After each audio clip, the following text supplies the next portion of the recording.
Praise the Lord. Hallelujah. സ്തോത്രം സ്തോത്രം സ്തോത്രം സ്തോത്രം സ്തോത്രം സ്തോത്രം. കർത്താവിന്റെ അതിപരിശുദ്ധമായ തിരുനാമം ഈ അനുഗ്രഹിക്കപ്പെട്ട പ്രഭാതത്തിൽ വാഴ്ത്തപ്പെടുമാറാകട്ടെ. പ്രിയപ്പെട്ട ദൈവമക്കളെ, നമുക്ക് ഒരുമിച്ച് 2025 ഓഗസ്റ്റ് മാസം 20 ഹല്ലേലൂയ, അതായത് ബുധനാഴ്ച പ്രഭാതത്തിൽ കർത്താവിനെ ആരാധിക്കുവാനും കർത്താവിനെ സ്തുതിക്കുവാനും സ്വർഗീയ പിതാവ് നമുക്ക് ഒരുക്കി തന്നിരിക്കുന്ന നല്ല സമയത്തിനായിട്ട് നമുക്ക് കർത്താവിന് സ്തോത്രം ചെയ്യാം. Hallelujah hallelujah hallelujah. നന്ദിയോടെ സ്തോത്രം പറഞ്ഞാട്ട്, കർത്താവിന് സ്തോത്രം പറഞ്ഞാട്ട് നമുക്ക് ഈ പ്രഭാതത്തിൽ കർത്താവിനെ സ്തുതിക്കുവാൻ, ദൈവശബ്ദം കേൾക്കുവാൻ, ദൈവിക അനുഗ്രഹങ്ങളെ പ്രാപിപ്പാൻ സർവശക്തനായ ദൈവം നമുക്ക് ഒരുക്കി തന്നിരിക്കുന്ന ഈ അവസരമുണ്ടല്ലോ, ഇത് സന്തോഷത്തോടെ കർത്താവിന് നമ്മൾ സ്തോത്രം പറയണം. ഹല്ലേലൂയ. കർത്താവിൻ്റെ കൃപയാണ് നമ്മൾ ഈ രാവിലെ കർത്താവിനെ സ്തുതിക്കുന്നതും കർത്താവിനെ ആരാധിക്കുന്നതും പ്രാർത്ഥിക്കുന്നതും ദൈവവചനം കേൾക്കുന്നതും ഒക്കെ ദൈവത്തിൻ്റെ കൃപയാണ്. അപ്പോൾ ആ കൃപയ്ക്കായിട്ട് കർത്താവിനൊന്ന് സ്തോത്രം പറഞ്ഞേ, ആ വൻ കൃപയ്ക്കായിട്ടൊന്ന് സ്തോത്രം പറഞ്ഞേ. കഴിഞ്ഞ പകൽക്കാലം അത്ഭുതമായി നടത്തിയ ദൈവസ്നേഹത്തെ ഒന്ന് ഓർത്ത് നോക്കിക്കേ. കൺമണി പോലെ നമ്മളെ സൂക്ഷിച്ചില്ലേ. ആമേൻ ആമേൻ. അനർത്ഥങ്ങളും അപകടങ്ങളും ഒക്കെ ഉണ്ടാകാമായിരുന്നു, പക്ഷേ കർത്താവ് തൻ്റെ ചിറകിൻ്റെ മറവിൽ നമ്മളെ സൂക്ഷിച്ചില്ലേ. ആ വൻ കൃപയ്ക്കായിട്ട് കർത്താവിനോട് പറയാം, I want to say thank you Lord. നന്ദി പറയുന്ന കർത്താവേ, നന്ദി. Thank you Jesus. സ്തോത്രം സ്തോത്രം സ്തോത്രം സ്തോത്രം സ്തോത്രം. രാത്രികാലം നല്ല ഉറക്കം തന്ന് അനുഗ്രഹിച്ചില്ലേ. ഉറങ്ങുക എന്ന് പറയുന്നത് ദൈവത്തിൻ്റെ ഒരു ഗിഫ്റ്റാണ്. കർത്താവ് തന്നെ, എൻ്റെ പ്രിയനോ ഞാൻ ഉറക്കം കൊടുക്കും. ഉറക്കം ലഭിക്കുക എന്ന് പറയുന്നത് ഭയങ്കര ഒരു ബ്ലെസ്സിങ്. ദൈവകൃപയാൽ കഴിഞ്ഞ രാത്രി നമുക്ക് ഉറങ്ങാൻ കർത്താവ് കൃപ ചെയ്തു. ആമേൻ. കരങ്ങൾ ഉയർത്തി പറ, താങ്ക് യു ലോർഡ്. അങ്ങേക്ക് നന്ദി കർത്താവേ, അങ്ങേക്ക് നന്ദി കർത്താവേ, നന്ദി കർത്താവേ. സ്തോത്രം സ്തോത്രം സ്തോത്രം സ്തോത്രം. കൃപയാലാണ് നമ്മൾ രാവിലെ എഴുന്നേറ്റത്. അതിനായിട്ട് കർത്താവിനോടൊന്ന് നന്ദി പറഞ്ഞ്, കർത്താവെ അങ്ങനെ എഴുന്നേൽപ്പിച്ചതിനായിട്ട് സ്തോത്രം സ്തോത്രം സ്തോത്രം സ്തോത്രം. ഞാൻ കിടന്നുറങ്ങി, കർത്താവ് എന്നെ ഉണർത്തിയതിനായിട്ട് സ്തോത്രം സ്തോത്രം സ്തോത്രം. ഈ പകൽക്കാലം ക്രിസ്തയേശുവിൽ നമ്മളെ ജയത്തോടെ നടത്തുന്ന ദൈവത്തിന്, ആമേൻ, അത്ഭുതമായി നടത്തുന്ന ദൈവത്തിന്, നമ്മുടെ സകല ആവശ്യങ്ങളിലും കൂടെ ഇരുന്ന് കർത്താവിൻ്റെ കരം നമ്മുടെ കൂടെ ഇരുന്ന് നമ്മളെ നടത്തുന്ന ദൈവകൃപയ്ക്ക് കരം ഉയർത്തിപ്പിടിച്ചുകൊണ്ട് പറയാം, കർത്താവെ സ്തോത്രം സ്തോത്രം സ്തോത്രം സ്തോത്രം. കർത്താവിന് മഹത്വം, കർത്താവിന് മഹത്വം, കർത്താവിന് മഹത്വം, കർത്താവിന് സ്തോത്രം. വൻ കൃപയ്ക്കായിട്ട് സ്തോത്രം ചെയ്യുന്നു. കർത്താവെ, ഞങ്ങൾ അങ്ങേ ആരാധിക്കുന്നു, സ്തുതിക്കുന്നു. ഞങ്ങളോടുള്ള സ്നേഹത്തിനായിട്ട് സ്തോത്രം. അങ്ങയുടെ മകനാക്കി ഞങ്ങളെ മാറ്റിയതിനായിട്ട് സ്തോത്രം. കാൺമീൻ ദൈവമക്കൾ എന്ന് വിളിക്കപ്പെടുവാൻ, അതെ, ഞങ്ങൾ ദൈവത്തിൻ്റെ മക്കളെന്ന് വിളിക്കപ്പെടുന്ന ആ വലിയ ഭാഗ്യം യേശു ക്രിസ്തുവിലൂടെ ഞങ്ങൾക്ക് നൽകിയതിനായിട്ട് സ്തോത്രം. ഞങ്ങളിന്ന് ദാസന്മാരല്ല, ഞങ്ങളിന്ന് മക്കളായി തീർന്നിരിക്കുന്നതിന് അപ്പയ്ക്ക് നന്ദിയോടെ സ്തോത്രം ചെയ്യുന്നു. ഞങ്ങളെ മക്കളാക്കി തീർത്തതിന് സ്തോത്രം, കുടുംബക്കാരാക്കി തീർത്തതിന് സ്തോത്രം, അങ്ങയുടെ അവകാശികളാക്കി തീർത്തതിന് സ്തോത്രം. ഞങ്ങൾ അങ്ങേ ആരാധിക്കുന്നു, ഞങ്ങൾ അങ്ങേക്ക് നന്ദി പറയുന്നു. അങ്ങ് ചെയ്ത എല്ലാ നന്മകൾക്ക് ഈ പ്രഭാതത്തിൽ ഞങ്ങളുടെ കൈകളെ ഉയർത്തി ഞങ്ങൾ സ്തോത്രം ചെയ്യുന്നു. കർത്താവേ, ഞങ്ങൾക്ക് അർഹിക്കാത്ത നന്മകളാണ് ഞങ്ങൾക്ക് തന്നത്. ഞങ്ങൾക്ക് ഒരിക്കലും അങ്ങയുടെ മക്കളാകുവാൻ യോഗ്യതയുള്ളവരല്ല, പക്ഷെ കൃപ തോന്നി അങ്ങയുടെ മക്കളാക്കി ഞങ്ങളെ തീർത്ത അങ്ങയുടെ സ്നേഹത്തിന് നന്ദി.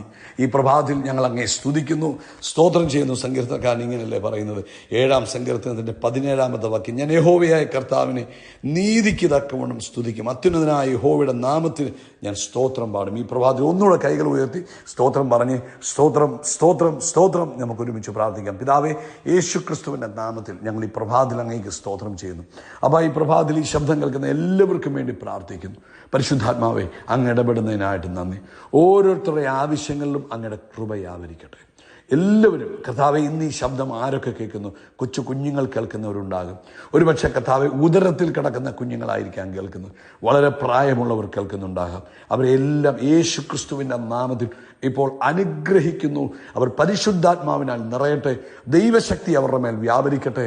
യേശു ക്രിസ്തുവിൻ്റെ നാമത്തിൽ അവർ അനുഗ്രഹിക്കപ്പെട്ടവർ എന്ന ആമേൻ ലെവലിലേക്ക് മാറുന്നതിനായിട്ട് സ്തോത്രം. ഇപ്പോൾ തന്നെ രോഗാവസ്ഥകൾ വിട്ടുമാറട്ടെ. എല്ലാ രോഗശക്തികളും യേശുവിൻ്റെ നാമത്തിൽ വിട്ടുമാറട്ടെ. കാൽ വെള്ളയ്ക്കകത്തുള്ള വേദന ഇപ്പോൾ യേശുവിൻ്റെ നാമത്തിൽ പൂർണ്ണമായിട്ട് വിട്ടുമാറട്ടെ. കാഫ് മസിൽസിൻ്റെ വേദനകൾ യേശുവിൻ്റെ നാമത്തിൽ സൗഖ്യമാകട്ടെ. കേൾവി കുറവുകൾ, അല്ല കേൾക്കാൻ കഴിയാതിരിക്കുന്ന അവസ്ഥകൾ നസ്രേനായ യേശുവിൻ്റെ നാമത്തിൽ ഇപ്പോൾ സൗഖ്യമാകട്ടെ. ആ കണ്ണിൻ്റെ കാഴ്ചകൾ മടങ്ങി വരട്ടെ. യേശുവിൻ്റെ നാമത്തിൽ നട്ടലിലുള്ള ബുദ്ധിമുട്ടുകൾ മാറട്ടെ. നസ്രേനായ യേശു ക്രിസ്തുവിൻ്റെ നാമത്തിൽ ഇരിക്കുമ്പോഴുള്ള വേദന, നടക്കുമ്പോഴുള്ള വേദന, നിൽക്കുമ്പോഴുള്ള നടുവിൻ്റെ വേദന ഇപ്പോൾ മാറട്ടെ. കാലിലോട്ടുള്ള പെരുപ്പ് സൗഖ്യമാകട്ടെ. കയ്യിലേക്കുള്ള പെരുപ്പുകൾ സൗഖ്യമാകട്ടെ. ഞങ്ങളിപ്പോൾ യേശുവിൻ്റെ നാമത്തിൽ പ്രാർത്ഥിക്കുന്നു. ഇത് ശബ്ദം കേട്ടുകൊണ്ടിരിക്കുന്നവർ ദൈവശക്തിയാൽ നിറയട്ടെ. ദൈവിക സൗഖ്യം യേശു ക്രിസ്തുവിൻ്റെ നാമത്തിൽ അവരിലേക്ക് റിലീസ് ചെയ്യും.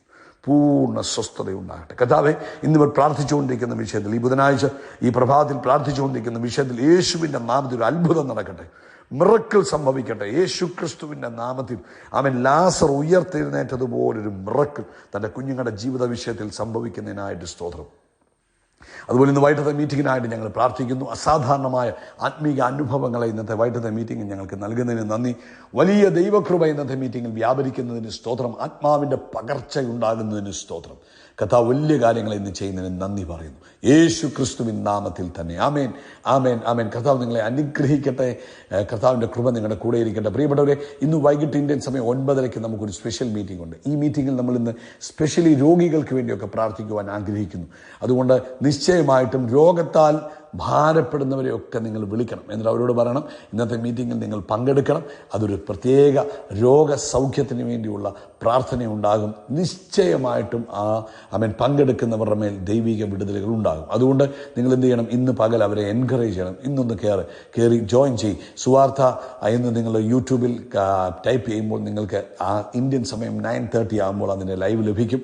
നിശ്ചയമായിട്ടും നിങ്ങൾ പങ്കെടുക്കണം കേട്ടോ. കർത്താവ് നിങ്ങളെ അനുഗ്രഹിക്കട്ടെ. ഇന്നത്തെ പ്രഭാതത്തിൽ പരിശുദ്ധാത്മാവ് നമുക്ക് തന്നിരിക്കുന്ന ആലോചന 1 കൊരിന്ത്യർ ലേഖനം 6-ാം അധ്യായം 19-ാമത്തെ വാക്യമാണ്.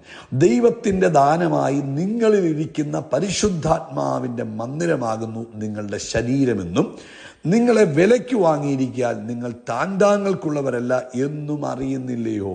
നമ്മളെക്കുറിച്ച് 2 പ്രധാനപ്പെട്ട കാര്യങ്ങളാണ് ഇന്ന് പരിശുദ്ധാത്മാവ് ഈ വചനത്തിലൂടെ പറഞ്ഞിരിക്കുന്നത്. അതായത് യേശു ക്രിസ്തുവിലായിരിക്കുന്ന ഒരു ദൈവ പൈതൽ, അതായത് യേശുവിനെ കർത്താവും രക്ഷിതാവുമായി സ്വീകരിച്ച് വീണ്ടും ജനനം പ്രാപിച്ച ഒരു ദൈവത്തിൻ്റെ പൈതലിൻ്റെ ഒരു അനുഭവമാണ് ഇവിടെ പറയുക. എന്താ പറയുന്നത്? അതായത് ക്രിസ്തുവിലായിരിക്കുന്ന ഞാനും നിങ്ങളും ഒരു സാധാരണ വ്യക്തിയല്ല. നിങ്ങളും ഞാനും കർത്താവിൻ്റെ ജീവിക്കുന്ന മന്ദിരങ്ങളാണ്. അതായത് ദൈവ സാന്നിധ്യത്തെ ക്യാരി ചെയ്യുന്ന, ദൈവ സാന്നിധ്യത്തെ ചുമക്കുന്ന ദൈവത്തിൻ്റെ മന്ദിരമാണ്.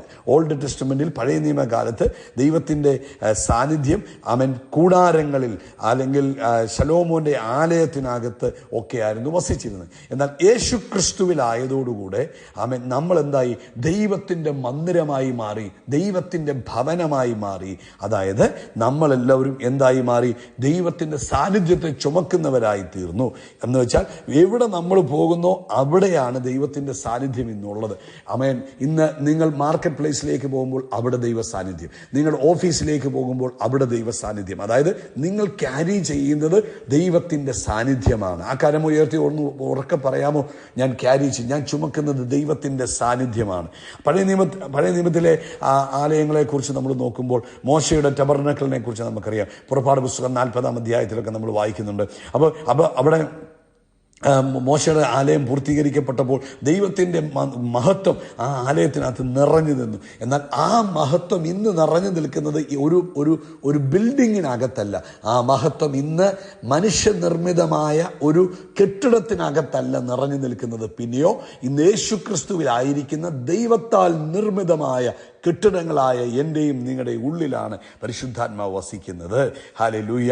ശലോമോൻ ആലയം പണിഞ്ഞ കാര്യം നമുക്കറിയാം. ആ ശലോമോൻ ആലയം പണിഞ്ഞപ്പോഴും ആലയത്തിനകത്ത് മഹത്വം കൊണ്ട് നിറഞ്ഞു. എന്നാൽ ഇന്ന് നമുക്കൊരു ബോധ്യം വേണം, നമ്മളാണ് ദൈവത്തിൻ്റെ മന്ദിരം. ഒരിക്കൽ ഒരു വളരെ ചെറുപ്പക്കാരിയായ ഒരു സഹോദരി, വിശ്വാസിയായിരുന്നു, ഭയങ്കര പേടി എന്ന് പറഞ്ഞാൽ പേടി കൊണ്ട് അവർ ഇങ്ങനെ ബുദ്ധിമുട്ടിയിരിക്കുന്ന കാലഘട്ടത്തിൽ അവർക്ക് മനസ്സിലായി, ഞാൻ ദൈവത്തിൻ്റെ മന്ദിരമാണ്, ദൈവത്തിൻ്റെ ആത്മാവാണ് എൻ്റെ ഉള്ളിൽ വസിക്കുന്നത്. അത് അവരെ അത്ഭുതമാക്കി മാറ്റി. അവർ പെട്ടെന്ന് ആള് മാറിയ ഒരു അനുഭവത്തിലേക്ക് വന്നു. അവർ പ്രാർത്ഥിക്കുമ്പോൾ രോഗികൾ സൗഖ്യമാകാൻ തുടങ്ങി. അവർ ഓഫീസിലൊക്കെ ചെല്ലുമ്പോൾ ആർക്കെങ്കിലും രോഗമുണ്ടെന്ന് പറഞ്ഞാൽ അവർ ഉടനെ കൈവച്ച് പ്രാർത്ഥിക്കാൻ തുടങ്ങി. അത് അവരുടെ ലൈഫിനെ വ്യത്യസ്ത ലെവലിലേക്ക് മാറ്റി. അവരുടെ ഭയം മാറുക മാത്രമല്ല, അവർക്ക് മനസ്സിലായി എന്നിലൂടെ ഒഴുകുന്നത് ദൈവത്തിൻ്റെ സാന്നിധ്യമാണ്. അതുകൊണ്ട് അവർ കൈവെക്കാൻ തുടങ്ങിയപ്പോൾ രോഗികൾ സൗഖ്യമാകാൻ തുടങ്ങി. അപ്പം നമ്മൾ എന്താ ചെയ്യേണ്ടത്? നമുക്കൊരു ബോധ്യം വേണം, ഇതെൻ്റെ ശരീരമല്ല, ഇത് ദൈവത്തിൻ്റെ ദാനമാണ്. ദാനമായി, ദൈവത്തിൻ്റെ ദാനമായി നിങ്ങളിലിരിക്കുന്ന പരിശുദ്ധാത്മാവിൻ്റെ മന്ദിരമാകും. അപ്പോൾ എൻ്റെ ശരീരം പരിശുദ്ധാത്മാവിൻ്റെ മന്ദിരമാണ്. ഞാനതിനെ ബഹുമാനിക്കണം. ഈ ശരീരത്തെ ഞാൻ ഹോണർ ചെയ്യണം. ആമേൻ, ആമേൻ.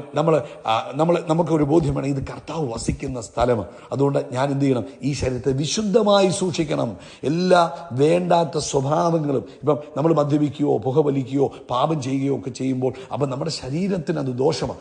അത് നമ്മൾ എന്ത് ചെയ്യുന്നത്? നമ്മുടെ ശരീരമല്ലല്ലോ ഇത്, ദൈവത്തിൻ്റെ ആത്മാവല്ലേ ഈ ശരീരത്തിൽ വസിക്കുന്നത്. ഓവർ ഈറ്റിംഗ്, അധികമായ ആഹാരം കഴിക്കുന്നത്, ചടഞ്ഞുകൂടി ഇരിക്കുന്നത്, യാതൊരു എക്സസൈസും ഇല്ലാതെ, ഇതൊക്കെ നമ്മുടെ ശരീരത്തെ ഡിസ്ഹോണർ ചെയ്യുന്നു, ബഹുമാനിക്കാതിരിക്കുന്നതിന് തുല്യമാണ്. പക്ഷേ ദൈവത്തിൻ്റെ മന്ദിരമാണ് നമ്മൾ. അപ്പം നമ്മളതിനെ സൂക്ഷിക്കാൻ നമ്മൾ ബാധ്യസ്ഥരാണ്. ദൈവം ദാനമായി തന്നിരിക്കുന്ന ശരീരമാണ്. അതുകൊണ്ട് പാപം ചെയ്യരുത്, മ്ലേച്ഛത പ്രവർത്തിക്കരുത്, വേണ്ടാത്ത ഇപ്പം രാത്രിയിൽ നിന്ന് ഫുൾ ടൈം TV കാണുക, മൊബൈൽ കാണുക, അത് നമ്മുടെ ശരീരത്തിന് ദോഷമാണ്. അപ്പം നമ്മൾ എന്ത് ചെയ്യുന്നത്? ദൈവത്തിൻ്റെ ദാനമായിരിക്കുന്ന നമ്മുടെ അല്ല, ദൈവത്തിൻ്റെ മന്ദിരമാണ്. നമ്മൾ അതിനെ എന്ത് ചെയ്യുക? ഡിസ്ഹോണർ ചെയ്യുക. അങ്ങനെ ചെയ്യാൻ പാടില്ല.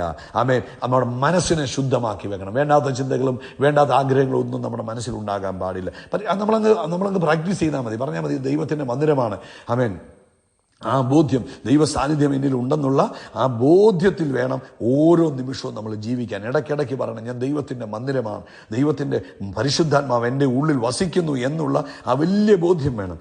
ആമേൻ. എന്നിട്ട് പറയണം, ഞാൻ എവിടെ പോയാലും അവിടെ സാന്നിധ്യത്തെയാണ് ക്യാരി ചെയ്യുന്നത്. ഞാനിപ്പോൾ ഒരു ഭവനത്തിലേക്ക് കയറി ചെന്നാൽ അവിടെ എന്താ ചെയ്യുന്നത്? ദൈവ സാന്നിധ്യത്തെയാണ് ഞാൻ ക്യാരി ചെയ്യുന്നത്. അതുകൊണ്ട് ഇന്ന് പകൽക്കാലം അങ്ങോട്ട് കരം ഉയർത്തി പറഞ്ഞ്, എൻ്റെ ഉള്ളം, ആമേൻ, എൻ്റെ ശരീരം എന്നാ പറയുന്നത്, എംപ്റ്റി അല്ല, ഒഴിഞ്ഞ പാത്രമല്ല. കർത്താവിനാൽ, യേശു ക്രിസ്തുവിൽ ഇത് പരിശുദ്ധാത്മാവിൻ്റെ മന്ദിരമാണ്. ഇത് പരിശുദ്ധാത്മാവിനാൽ നിറയപ്പെട്ട പാത്രമാണ്. ഈ പ്രഭാതത്തിൽ എഴുന്നേൽക്കുമ്പോഴും ഇരിക്കുമ്പോഴും പറയണം, യേശു ക്രിസ്തുവിനാൽ പരിശുദ്ധാത്മാവിൻ്റെ മന്ദിരമാണിത്, പരിശുദ്ധാത്മാവിൻ്റെ മന്ദിരമാണിത്, പരിശുദ്ധാത്മാവിൻ്റെ മന്ദിരമാണ്. ഞാൻ ദൈവത്തിൻ്റെ മന്ദിരമാകുന്നു, ദൈവത്തിൻ്റെ ആത്മാവിനിൽ വസിക്കുന്നു, കർത്താവ് ക്രിസ്തുവിനിൽ വസിക്കുന്നു, കർത്താവിൻ്റെ ആത്മാവിനെ ഗൈഡ് ചെയ്യുന്നു, കർത്താവിൻ്റെ ആത്മാവിനെ ശക്തീകരിക്കുന്നു. ഞാൻ എവിടെ പോയാലും അവിടെ ദൈവാത്മാവിൻ്റെ പ്രവൃത്തികൾ നടക്കും. കർത്താവ് നിങ്ങളെ അനുഗ്രഹിക്കട്ടെ. നിങ്ങൾക്ക് അനുഗ്രഹമായോ ഈ സന്ദേശം? നിങ്ങളെ ബലപ്പെടുത്തിയോ എങ്കിൽ നിങ്ങൾ ചിലർക്കൂടൊക്കെ അയച്ചു കൊടുക്കുക. അവരുടെ ജീവിതത്തിലും അനുഗ്രഹം ഉണ്ടാകട്ടെ. അമേൻ. കൈകൾ ഉയർത്തി പറഞ്ഞ്, യേശു ക്രിസ്തുവിൻ്റെ നാമത്തിൽ നമ്മൾ ആകാശത്തിലെ നക്ഷത്രങ്ങൾ പോലെ, കടൽക്കരയിലെ മണൽത്തരി പോലെ അത്യന്തം വർദ്ധിച്ചു വരികയും. We are blessed, we are really blessed, we are permanently blessed and highly favoured. ആ കൈ ഉയർത്തി ഒന്നുകൂടെ പറഞ്ഞ്, ഞാൻ ദൈവത്തിൻ്റെ മന്ദിരമാകുന്നു, ദൈവത്തിൻ്റെ ആത്മാവിനിൽ വസിക്കുന്നു, ദൈവത്തിൻ്റെ ആത്മാവിനിലൂടെ ഒഴുകുന്നു. കർത്താവ് നിങ്ങളെ ഈ വചനത്താൽ അനുഗ്രഹിക്കട്ടെ, അത്ഭുതമാക്കി തീർക്കട്ടെ. വൈകിട്ട് മറക്കല്ലേ കേട്ടോ, തക്ക സമയത്ത് ജോയിൻ ചെയ്യണം. God bless you.